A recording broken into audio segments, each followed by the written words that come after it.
నీ అయ్యా విగ్రహం కోసం దేశం కోసం ప్రాణాలు ఇచ్చిన రాజీవ్ గాంధీ విగ్రహాన్ని తీస్తావా నువ్వు? నీకు అధికారం అనేది కళలో మాట, కళలో కూడా నీకు అధికారం రాదు.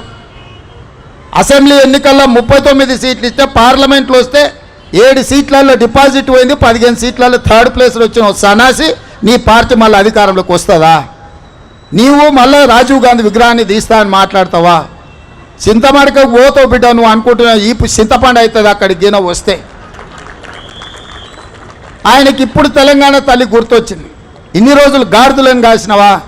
10 సంవత్సరాలు తెలంగాణ తల్లి విగ్రహం పెట్టలేని సన్నాసి తెలంగాణ గురించి మాట్లాడే నైతిక హక్కు నీకెక్కడదని నేను అడగదలుచుకున్నా.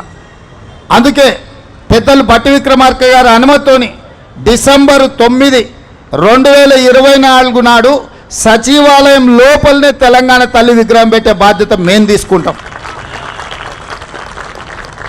డిసెంబర్ 9, 2009 నాడు యూపీఏ చైర్పర్సన్ శ్రీమతి సోనియా గాంధీ గారి నాయకత్వంలో ఈ దేశ ప్రధానమంత్రి మన్మోహన్ సింగ్ గారి క్యాబినెట్ మంత్రివర్గం శ్రీ చిదంబరం గారు తెలంగాణ రాష్ట్ర ఏర్పాటు ప్రకటనను డిసెంబర్ 9 నాడు ప్రకటించారు.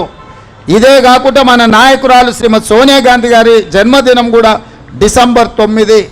ఖచ్చితంగా తెలంగాణ తల్లి విగ్రహం సచివాలయం బయట కాదు, సచివాలయం లోపల తెలంగాణ తల్లి విగ్రహాన్ని ప్రతిష్ఠించే బాధ్యత నేను మా మిత్రుడు బట్టి విక్రమార్క గారు తీసుకుంటాం. హైదరాబాద్ నగరంలో మా హనుమంతన నాయకత్వంలో ఈ కార్యక్రమాన్ని చేపడతాం. మా చిత్తశుద్ధిని, మా నైతికతను ఏ సన్నాసి ప్రశ్నించాల్సిన అవసరం లేదు. మీలాక మేము తాగుబోతులం కాదు, రాత్రి కోటి పొద్దున కోటి మాట్లాడడానికి, లేకపోతే మాట్లాడింది మర్చిపోయి మళ్ళీ కొత్తది మాట్లాడడానికి మేమెవరము మీలాంటి తాగుబోతు సన్నాసులం కాదని ఈ వేదిక మీద నుంచి నేను చెప్పదలుచుకున్నా. నువ్వు ఎప్పుడొస్తావు రాజీవ్ గాంధీ విగ్రహాన్ని తీయడానికి? తారీఖు చెప్పు, మా జగ్గాన్నకి చెప్తా, మా జగ్గాన్న వచ్చి అక్కడ ఉంటాడు.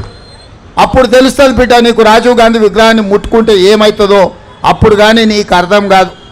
అందుకే ఈరోజు ఈ దేశ యువతకు స్ఫూర్తి ప్రదాత శ్రీ రాజీవ్ గాంధీ గారు వారి జయంతి సందర్భంగా మా హనుమంతన్న కొంతమంది క్రీడాకారులకు సన్మానం చేసిండ్రు, ఆర్థిక సహాయాన్ని వారికి తోసిన విధంగా చేసిండ్రు.